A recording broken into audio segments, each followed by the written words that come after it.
Tonight, an exclusive new update on a Wellington man once known as the country's biggest pill mill supplier of oxycodone. You've probably seen Chris George and his twin brother, Jeff George, featured not only on our news over the years, but also on the recent CNN documentary, American Pain. That documentary focused on the millions of dollars the brothers raked in selling highly addictive oxycodone out of South Florida pain clinics in the mid-2000s.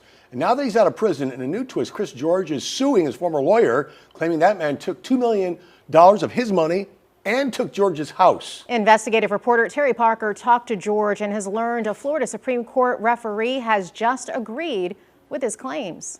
Felicia and Todd, I was the first local reporter to zero in on the George brothers and their pill mill kingdom, investigating their brazen business, the raids, the court case, and their eventual road to prison. Now, Chris George is fighting a new legal battle over millions of dollars he says a well-known attorney took from him.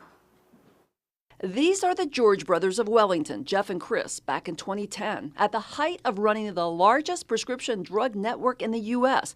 People coming to Palm Beach County from all over the country to buy easy-to-get OxyContin pills doled out by doctors in seconds. They actually basically just give them out. Federal officials estimating the brothers' 5 clinics brought in more than $40 million in cash between 2008 and 2010. Yeah, no, we were doing good, yeah. I was investigating the clinics and confronting the brothers. When are we going to talk, Jeff? Well before the FBI and DEA swooped in to raid their clinics, their homes, even their mother's house. In the mom's house, agents found $4.5 million stashed in the attic. And the empire was over. Well, I went to prison for the pain clinics.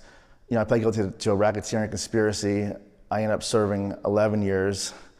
And I was 29 when I went in and 40 when I got out. This is Chris George now, back in Wellington, and laser focused on a new pursuit, suing his attorney. I've been suing him for 8 years now. It's tough suing an attorney. This is attorney Jeffrey Siskin in an unrelated court case. He ran for Florida Attorney General in 2018. George says he hired Siskin from prison in 2013 to invest his $2 million tax refund and to sell his house. That money and the house were all he had left after the government seized the pain clinic profits. But within months, he realized Siskin was allegedly not investing his money, but spending it. And no, it's something I have to do. I can't let him get away with it. From behind bars, George filed a civil suit against Siskin and a complaint with the Florida Bar, which after investigating for years, launched its own complaint with the Florida Supreme Court. This month, the referee in the case, a Broward County judge, concluded Siskin did take George's millions and $500,000 from another client. Siskin denies it. He declined an on-camera interview, so I tried to talk to him before one of his court appearances. Excuse me, Mr. Siskin. I'm Terry Parker with Channel 25. We've spoken on the phone. Can you comment, please, Mr. Siskin, on the Florida Bar's complaint against you for allegedly taking $2 million of Chris George's money? No. Why can't you comment? I can't comment. Well, did you do it? No. According to the referee's findings, within days of depositing George's $2 million into his own trust account, Siskin transferred the majority into Sovereign Gaming and Entertainment, an LLC owned by his father, and withdrew money from that account to go on a spending spree, including $12,850 member dues to Mar-a-Lago, $50,000 to a remodeling company, $200,000 to a mortgage, and $1 million to buy an office suite at the Trump Plaza. The referee says within 15 days, George's money was gone.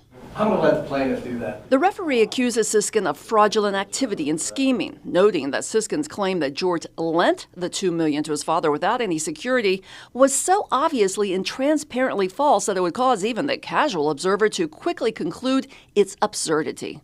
See, the problem in that case is you don't see both sides of it because there's no docket.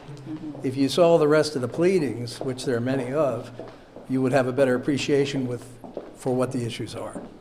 And what are the issues? It seems to me that the Florida Bar says that you took $2 million of your client's money.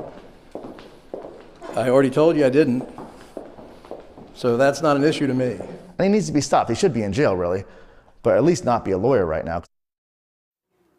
The judge referee is recommending Siskin be disbarred. I asked Siskin again if he wanted to be interviewed after we learned of the referee's findings. He said he did not, but he would send me some information that refutes the findings, but so far he hasn't. Chris George's civil suit claims Siskin also fraudulently took ownership of his house and sold it. Siskin's own house is in foreclosure, and he has filed for bankruptcy. Chris George remains on probation. His twin brother Jeff is still serving his time in prison. Terry Parker, WPBF 25 News.